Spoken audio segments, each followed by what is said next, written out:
Thanks so much for joining me on the Slice of Healthcare podcast. How are you today? Good, Jared. Thanks for having me today. Absolutely. I'm excited for us to chat. Uh, I think we should dive right into it. If you could tell the audience a little bit about your background, we can start there and talk more Sure. about your company. Happy to introduce myself. Well, first of all, to start out, I'm an Italian immigrant to this country, and I'm a pharmacist by training. And before founding this company, MediTelecare, I started a company in 2000.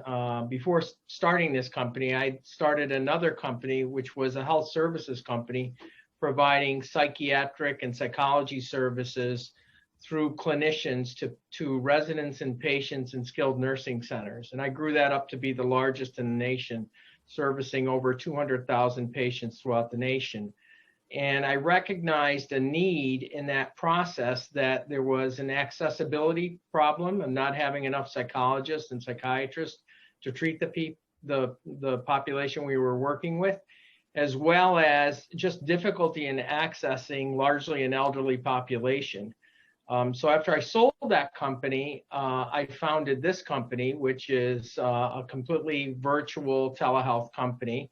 And when I founded it, the paradigm was still kind of a traditional healthcare paradigm. Nobody even knew what telehealth was.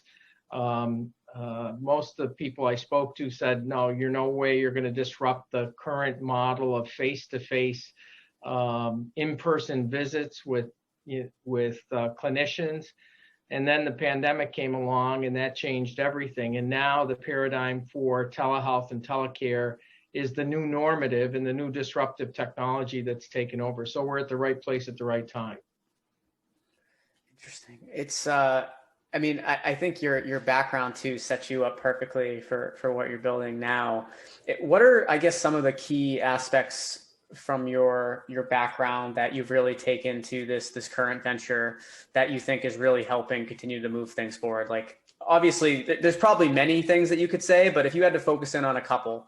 That's a great question. I've been working in various parts of the healthcare industry my whole life, 30 plus years, and I recognized in much of what I worked with was with elderly patients. And if you look at the overall economy and look at the healthcare dollars that's spent, I don't know the exact percentage, but the vast majority of all the healthcare dollars spent in America are on the elderly. That is that individual that's 60 plus or 65 plus, right? That's when the body has more issues and we have more healthcare issues. And what I recognized, especially working in a long-term care arena like skilled nursing, assisted living, independent living, that most older adults have a real hard time getting care, especially for those types of cares that they may be stigmatized to not wanting or knowing about. Mental health and behavioral health fall squarely into that. Any elderly person will talk about their diet, or they'll talk about their blood pressure, or they'll talk about their cholesterol.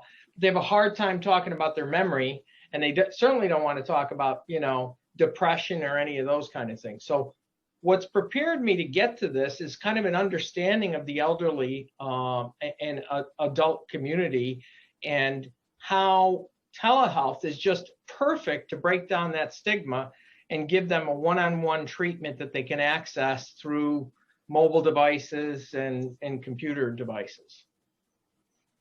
Interesting. Can we segue from there into, so you talked a little bit about yourself in the intro. Can we talk about and make sure I'm saying this right? It's MediTelecare, is that right? Correct. MediTelecare. Can you give us a little bit? I like to focus in on three things when we have guests on: the why, how, and what you do. Can we go through those three things and go from there? Well, the why is that there is an extreme need for behavioral health care amongst the elderly community, and they have a hard time accessing that care.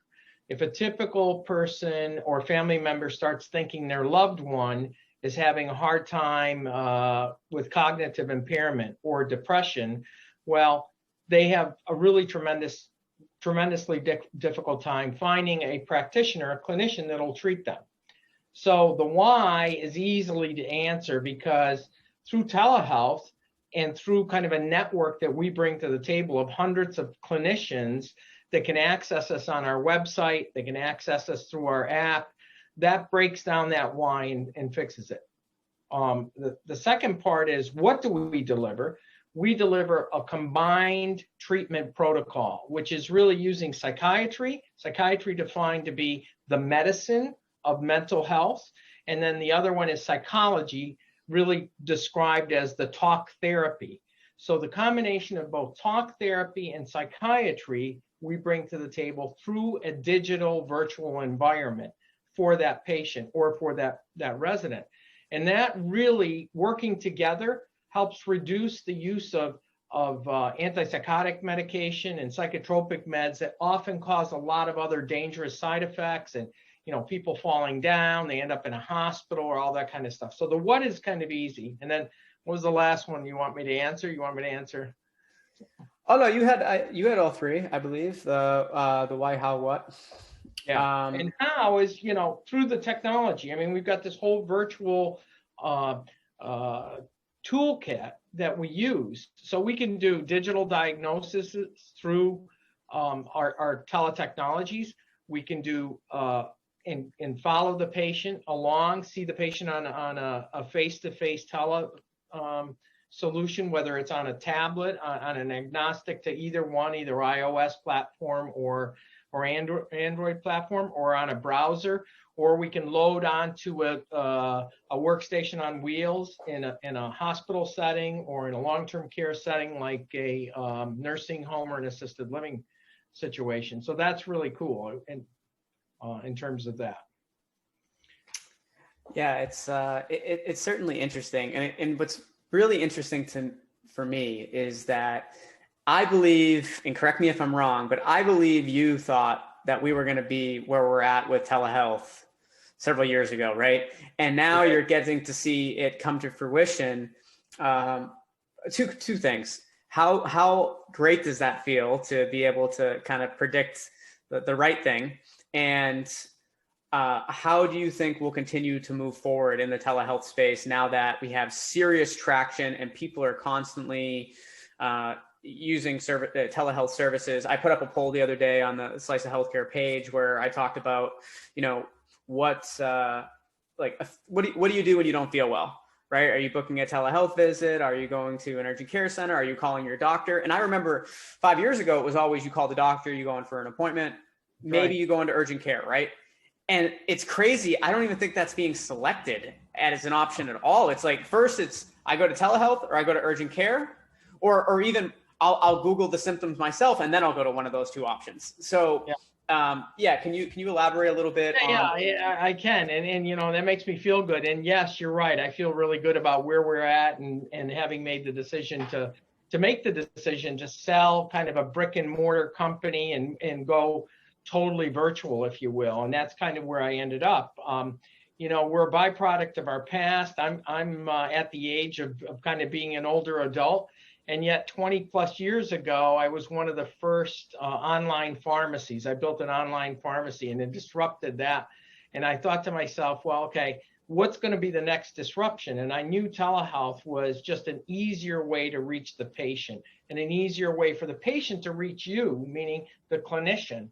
And so that was really the process. And then we had to kind of build all the digital tools, and some of which didn't exist. We had to plug those in, and all the technical ramifications of building that in. And then we had to convince clinicians, right? So I have this whole cadre of clinicians all over the country and convince them that they can actually care for a person vis-a-vis a telehealth interaction and through digital tools for diagnosis, for testing, for understanding the patient. And then we got to figure out, how do we get these patient records to the patient or to our nursing home partners or whoever? And what complicated it, but also facilitated it, was the pandemic, right?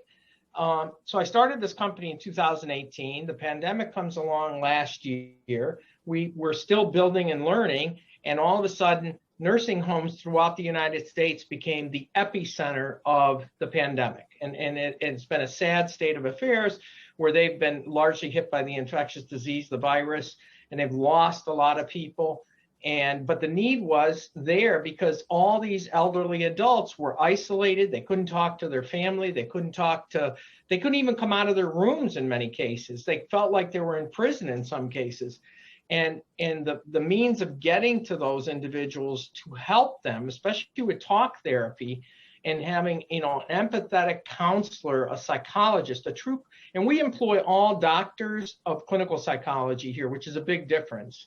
And being able to interface and talk to these people has been one of the biggest things that's made me feel good that we're not just a business, but we're doing something good for people. That is kind of helpful in that whole thing. And now, we're coming out of this crisis, this pandemic, but we're not out of it yet. And I think the paradigm has changed. I think elderly folks know of telehealth more, and they, want to access that care. And there's a stigma still associated with mental health, right? Nobody wants to admit, at least here we live on the East Coast, not too many people want to admit they're going to kind of a mental health provider. Maybe on the West Coast, up in the upper Northwest, you might wear a lapel pin saying that you went to your therapist. But my point is, therapy is still kind of a stigmatized, associated type of issue. And I'm very proud of what we tried to create here is an accessible means of care for really people who are very vulnerable and need help. That is what makes me feel good. Thank you for sharing that. I really appreciate it. I want to quickly go through one last question, and then we can wrap things up. And then as Sure. you and I discussed, the goal is to have you and other members of your team on again to cover core issues. So thank you again for being a guest. What are some of the things you're looking forward to as we move forward in this year for MediTelecare? Well, I think that our objective is we've really, we already have over 20,000 patients. We've done over 250,000 visits in skilled and assisted living centers. We feel really good that we've penetrated that market. We're in 23 states. We feel good. But what we think we need to do is we need to get to that older adult who is often neglected, okay, and get to them through an app that really addresses their needs. So we're really excited. We're about to launch a totally consumer version of what we have, which is directed towards kind of the older adult. I'll define the older adult any way you want to define them, okay? But, let's say 55 and plus. And that to me is going to be exciting because we can then go home with that person. They don't have to get in a car to go see someone. They don't have to go to a clinic and all that kind of stuff. So to me, that's where we're going this year and what we're going to do. And I call that the older adult or ambulatory adult is where we're going to launch into and bring all these digital tools to bear there. Is that in an app or is that on a desktop platform? It's going to be both. It's going to be, it's software has been developed to be on the desktop as well as in an app on both the Android and iOS. And so within a couple of days, actually, we're launching on that. So you're getting the scoop on that, but nobody else knows about that. We'll be putting out press releases and all the rest of the stuff on it.